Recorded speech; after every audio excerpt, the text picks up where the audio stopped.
এই জেনারেশনই নেপালের সরকারকে ইস্তফা দিতে বাধ্য করিয়েছে। নেপালে বাংলাদেশের 5 আগস্টের মতো নতুন এক ইতিহাস গড়েছে। পি শর্মা ভেবেছিল আমি এই টেকনিককে কাজে লাগিয়ে তাদেরকে দমিয়ে রাখব, কিন্তু হলো তার উল্টোটা। সমাজে একটা জেনারেশনদের নিয়ে অনেক সমালোচনা করা হয়। বলা হয়ে থাকে এই জেনারেশন শুধুমাত্র ফোনের উপরই সময় কাটায়, এরা দেশের জন্য বা সমাজের জন্য কোনোই কাজে আসবে না, এরা নিজেরাও কোনো কিছু করতে পারবে না। আপনি হয়তো বুঝে গেছেন আমি কোন জেনারেশনের কথা বলতেছি। হ্যাঁ, আপনি ঠিকই বুঝেছেন, আমি জেনারেশন জেড এর কথা বলতেছি। এই জেনারেশনই নেপালের সরকারকে ইস্তফা দিতে বাধ্য করিয়েছে। নেপালে বাংলাদেশের 5 আগস্টের মতো নতুন এক ইতিহাস গড়েছে। তাহলে বোঝেন একটা জেনারেশন কতটা শক্তিশালী হলে একটা ডেমোক্রেসিকে একদম নিয়ন্ত্রণে আনতে পারে। নেপালের এই একই ঘটনা বাংলাদেশ এবং শ্রীলঙ্কাতেও আমরা দেখেছি। 9 সেপ্টেম্বর 2025 নেপালের প্রধানমন্ত্রী কেপি শর্মা পদত্যাগ করেন। ইংরেজিতে একটা লাইন আছে, youth is the power of a nation, when it rises no force can stop it. এটার মিন্সটা এরকম, যুবকরাই জাতির শক্তি, তারা যখন মাথা তুলে দাঁড়ায় কোনো শক্তি তাদের দমে রাখতে পারে না। ঠিক নেপাল, বাংলাদেশ ও শ্রীলঙ্কার পিএমকে হটানোর বিষয়টা তার সাক্ষী। কেপি শর্মা ভেবেছিল আমি এই টেকনিককে কাজে লাগিয়ে তাদেরকে দমিয়ে রাখব, কিন্তু হলো তার উল্টোটা। সোশ্যাল মিডিয়া বন্ধ করে দেওয়ার কারণে সাইড ইফেক্ট কী হলো? পদত্যাগ করতে হলো প্রধানমন্ত্রীকে। তার সাথে তার ঘর আগুন দিয়ে পোড়ানো হয়, পার্লামেন্ট আগুন দিয়ে পোড়ানো হয়, পুরা দেশটাই আগুনে জ্বলতে থাকে। এই যেটুকু বললাম এতে বোঝা যাচ্ছে যে সোশ্যাল মিডিয়া বন্ধ করে দেওয়ার কারণে জেনারেশন জেড ক্ষুব্ধ হয় এবং তার কারণে দেশের এই পরিণতি হয়। বাস্তবতা কি তাই? না, বিষয়টা একটু ভিন্ন এবং গভীর। আসুন তাহলে অ্যানালাইসিস করি এবং জানার চেষ্টা করি। এই ঘটনাটি ঘটেছিল 8 সেপ্টেম্বর 2025 নেপালের রাজধানী কাঠমান্ডুতে। হাজার হাজার লোকের ভিড়ে জমে সেখানে।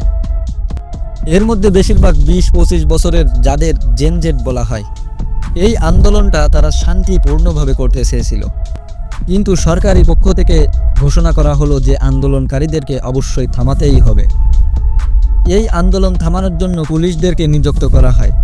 তারা লাঠিচার্জ, রাবার বুলেট ও জলকামান ব্যবহার করেন। ফলে পুলিশ ও আন্দোলনকারীদের মধ্যে বিশাল সংঘর্ষের দানা বাঁধে। পুলিশ ওপেন ফায়ার শুরু করে দেয় এবং 19 জনের মৃত্যু ঘটে এবং 400 জনের বেশি মানুষ আহত হয়। এটা কোনো রাবার বুলেট ছিল না, এটা একদম আসল রিয়েল বুলেট ছিল। সরকার মনে করেছিল এটা এমনভাবেই দমিয়ে দেওয়া যাবে, কিন্তু খবর যখন পুরো দেশে ছড়িয়ে পড়ে তখন আন্দোলনে আরও মানুষ লিপ্ত হয় এবং আন্দোলন আরও তীব্র আকার ধারণ করে এবং সরকারকে হটানোর জন্য তারা বাধ্য করে। এই বিষয়ে বেশিরভাগ মিডিয়া বলতেছে সোশ্যাল মিডিয়া ব্যান করার জন্য এটা ঘটেছে।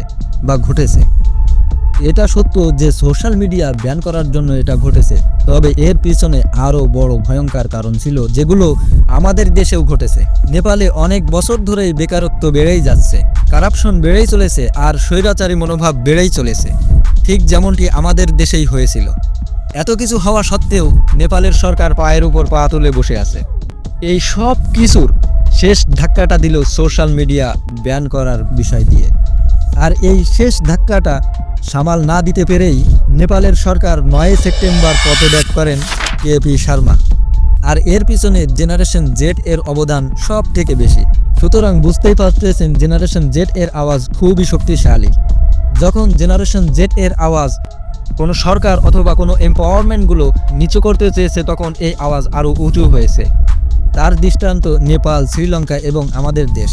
কিন্তু আমাদের দেশে এখনও কারাপশন কমেনি, আরও বেড়েই চলেছে। তাই আমাদের দেশের সকল মানুষ সহ বিশেষ করে জেনারেশন জেডদের বেশি সতর্ক হতে হবে, কারণ এই জেনারেশন জেড পুরা পৃথিবীকে বদলে দিতে পারে। জেনারেশন জেডদের কথা বলতেছি, কিন্তু অনেকেই জানে না জেনারেশন জেড কারা। 1997 থেকে 2012 সালের মধ্যে যারা জন্মগ্রহণ করেছেন তাদেরকেই মূলত জেনারেশন জেড বলা হয়। এই জেনারেশনের মধ্যে আপনি জন্মে থাকলে আপনার সালটা লিখে কমেন্টে জানাবেন। ধন্যবাদ।